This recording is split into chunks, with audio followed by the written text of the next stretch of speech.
Veja só, no campo, especialmente ali entre pequenos e médios produtores rurais, cresce o interesse por sistemas integrados de baixo carbono, uma alternativa que alia produtividade, sustentabilidade e também novas fontes de receita.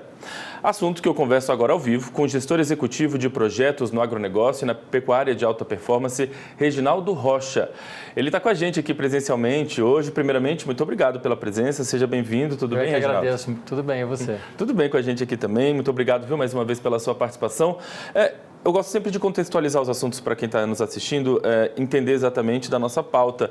E aí, para começar, então, eu queria que você contasse para a gente o que a gente pode entender exatamente como um sistema integrado de baixo carbono, em especial ligado aí à pecuária. Enfim, qual o conceito por trás disso? O sistema integrado de baixo carbono, ele é uma tônica que hoje ela está muito presente, onde busca não só favorecer com que tenha essa temática global de baixo carbono, de agriculturas mais sustentáveis, como também de trazer para essa condição hoje do pequeno e médio proprietário, que envolve também o grande, mas enfim, o pequeno e médio proprietário, para que ele consiga ter uma fonte de ativos diferenciado, onde ele consiga promover uma integração de pecuária e floresta e, consequentemente, levar para a sua propriedade uma nova inserção de um ativo e de uma nova condição de contribuição com essa temática global. A gente está na semana aí da COP30 e tem algumas coisas acontecendo nesse sentido e alguns assuntos discutidos que promovem cada vez mais uma condição para que esse pequeno e médio proprietário, especialmente na parte da agropecuária, possa se desenvolver ainda mais com relação à questão do carbono. Na história, né, a gente sabe que a pecuária brasileira ela sempre foi muito caracterizada por uma pecuária extensiva, mas nesses últimos tempos ela vem cedendo espaço a uma pecuária intensiva? É interessante que nos últimos anos, nos últimos 20 anos, a agropecuária e especificamente a pecuária reduziu em 11% a sua área de pecuária extensiva e aumentou em 70% o seu teor de produtividade, ou seja, nós tivemos um crescimento de produção com uma redução de área cultivada de pastagem. E isso traz uma conotação muito grande para que a gente consiga chegar cada vez mais numa condição de que essa sustentabilidade se torna possível. Hoje, você tem projetos de carbono de empresas, startups americanas, que elas investem nas pequenas e médias propriedades acima de 50 hectares para que haja uma aplicação de projetos para que eles sejam rentabilizados, criando aí uma nova fonte de ativos para a propriedade. Pois eu ia te perguntar exatamente que tipo de oportunidades se abrem quando uma economia verde, digamos assim, é implementada na atividade pecuária.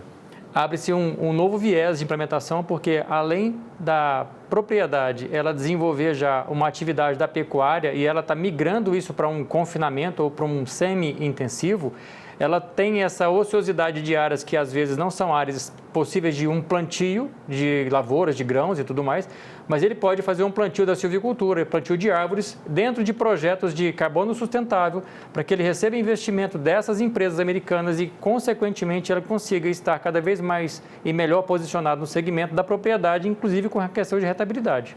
Pois é, existem muitos fundos internacionais, né, interessados em investir em projetos de sequestro de carbono. Como os pecuaristas podem entrar no radar desses investimentos?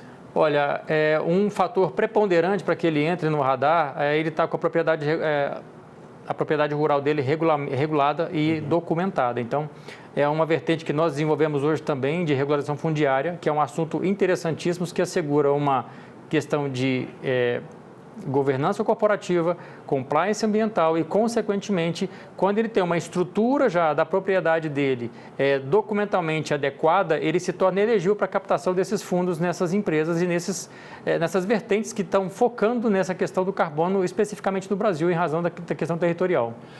Tem todo esse viés econômico, é claro que é muito interessante, muito importante para a sustentabilidade do setor, mas existem também outros benefícios, né, que os sistemas integrados trazem, como, por exemplo, melhoria de bem-estar animal, enfim, são outros benefícios que vêm junto também, vêm anexados, digamos assim, a esse benefício econômico. Né? É muito interessante ressaltar que essa tônica tem sido muito presente. As condições de bem-estar animal hoje, elas são muito bem difundidas e discutidas, e não só na pecuária, mas em diversos outros segmentos. Na avicultura, eles hoje potencializam a venda de ovos de galinhas que são criadas fora de gaiolas, por exemplo. Então, a pecuária extensiva, quando se promove uma integração pecuária-floresta, se favorece, como a gente pode ver na imagem aí, uma condição de que esse gado ele tem uma condição ambiental melhor, de ambientação no sentido de sombreamento, no sentido de qualificação de pastagem, ele tem uma proliferação menor de pragas no pasto, então o manejo se torna um manejo mais sustentável e, consequentemente, o bem-estar animal, os animais, eles têm uma condição melhor de desenvolvimento, que isso reflete no ganho médio diário de peso deles. Então, isso é muito preponderante no sentido de que não se ganha de um lado, se ganha de todas as vertentes, inclusive com relação à questão efetiva do peso desse animal no gancho. Muito bem. Da sua venda. Pois é, o futuro do campo brasileiro, ele tem passado cada vez mais, a gente vê isso pela soma entre produtividade e responsabilidade ambiental. Essa, de fato, é uma equação possível e, inclusive, a gente estava falando aí da COP30 agora há pouco, a gente já pode dar exemplos, levar essa pauta lá para a COP30, mostrar que a gente tem começado, pelo menos, a fazer o dever de casa por aqui? Olha, é uma colocação assim, extremamente feliz e muito positiva, porque ela projeta um cenário bastante positivo para essas questões de que hoje o Brasil tem uma questão de extensão territorial interessantíssima. A expressão do Brasil no agronegócio hoje, em aspecto mundial, é bastante expressivo. Em cada 4 produtos consumidos no mundo hoje, um vem do agronegócio brasileiro. E, consequentemente, quando a gente mostra isso numa condição de equação de resultado, isso é perfeitamente passível de acontecer, porque a gente tem todos os elementos que favorecem que a gente consiga alcançar esses números.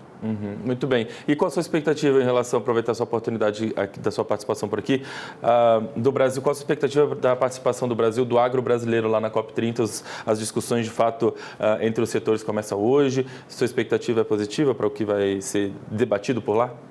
É muito positivo porque o Brasil cada vez mais se posiciona como sendo um grande player mundial no setor do agronegócio, no setor de alimentos. É um grande protagonista. O Brasil se posiciona cada vez mais e melhor no segmento onde ele projeta ganhos de qualidade, ganhos efetivos. No ano de 2024, na pecuária, o Brasil bateu recorde de produção, recorde de exportação. E cada vez mais a gente tem produzido cada vez mais tecnologia, cada vez mais peso, cada vez mais qualidade para oferecer para o mundo afora. Muito bacana. Olha, Reginaldo, eu quero agradecer demais a gentileza de ter vindo conversar um pouquinho com a gente sobre esse assunto, numa semana tão importante, quando a gente está falando aí sobre questões de sustentabilidade, de cuidado ambiental, né, dentro, inclusive, do escopo da produção, na produção pecuária, na produção de agricultura brasileira. Então, mais uma vez, muito obrigado, viu? Sabe que o canal está aberto para você voltar a conversar com a gente, esse diálogo é aberto. Tá bom? A gente se vê numa próxima muito em breve, tá bom? Muito obrigado. Valeu.